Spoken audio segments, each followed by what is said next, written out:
এখন প্রচুর রাত 1:26 বাজে, আর আমি অনেকক্ষণ ধরে ভেবে যাচ্ছি যে আমি এই মশাইটা কেন খাটিয়েছি আমি মশা আটকাবার জন্য, কিন্তু মশা তোমার কানে পেঁদে দিয়ে চলে যাচ্ছে।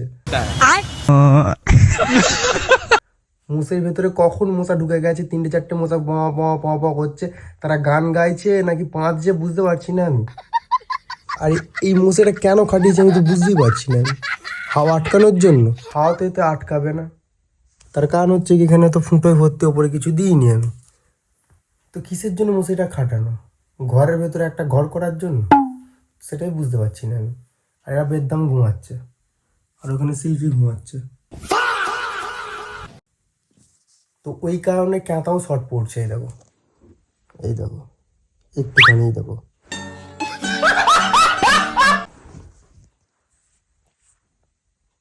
প্রচুর চাপে আছি, কারণ চাপাও দিতে পারছি না আমি, কারণ এখানে কানে কাছে এরম করছে। আর তুই কিছুক্ষণ আমি শুয়ে থাকি, আমার অর্ধেক রক্তই খেয়ে নেবে ওরা।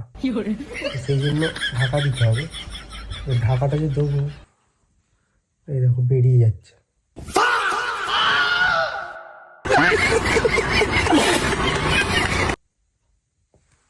কি বলা যায় বলো এবার?